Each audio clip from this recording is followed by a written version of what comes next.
Ruth अध्याय 3। Ruth अपनी सास के साथ ही रहती रही। एक दिन रूथ की सास नाओमी ने रूथ से कहा, मेरी बेटी, क्या यह मेरी जवाबदारी नहीं कि मैं तुम्हारा घर बसाने का प्रबंध करूं कि अब इसमें तुम्हारा भला हो। सुनो, बोआज हमारे रिश्तेदार है जिनकी दासियों के साथ तुम काम कर रही थी। देखो, आज शाम वह खलियान में जौ फटकेंगे, सो अच्छी तरह से स्नान करके तैयार हो जाओ। सबसे अच्छे कपड़े पहनकर खलियान में जाना, किंतु ध्यान रहे जब तक बोआज भोजन खत्म ना कर ले तुम उन्हें अपनी उपस्थिति का एहसास ना होने देना।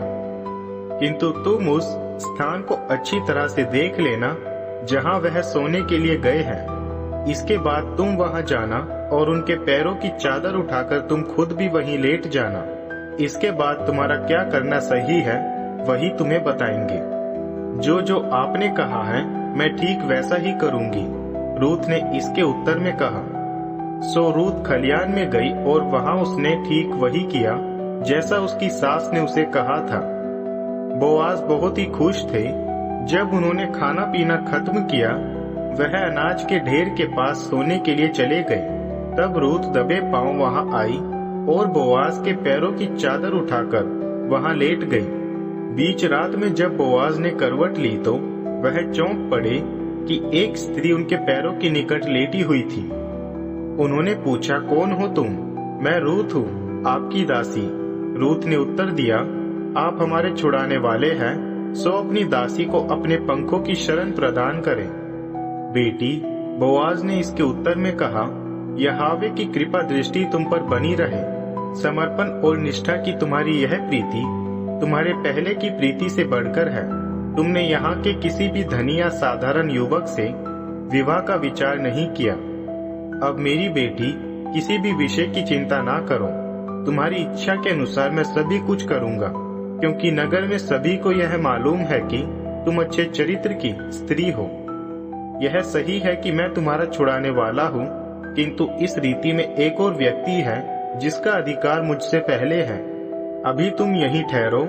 सुबह यदि वह व्यक्ति अपना दायित्व पूरा करता है तो बहुत अच्छा, नहीं तो जीवित यहोवा की शपथ मैं तुमसे प्रतिज्ञा करता हूँ कि मैं तुम्हें छुड़ाऊंगा। सुबह होने तक यहीं सोती रहो। सो रूथ सुबह होने तक बोआज के पैताने सोती रही, किंतु इसके पहले कि उजाला हो और कोई उन्हें पहचान सके वह उठ गई। बोआज ने उससे कहा, किसी को यह पता ना चले कि तुम खलिहान में आई थी। तब बोआज ने उससे आगे कहा, अपनी ओढ़नी आगे फैलाओ। सो उसने अपनी ओढ़नी वहां बिछा दी। बोआज ने 6 माप जौ उसकी ओढ़नी में डाल दिए और उसे उसके कंधे पर रख दिया और वह नगर में चली गई। जब रूथ अपनी सास के पास पहुंची, नाओमी ने उससे पूछा, मेरी पुत्री, बताओ कैसा रहा?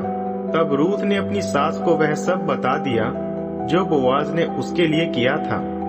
रूथ ने आगे कहा, उन्होंने मुझे ये 6 माप जौ भी यह कहते हुए दिए हैं, अपनी सास के पास खाली हाथ ना जाना।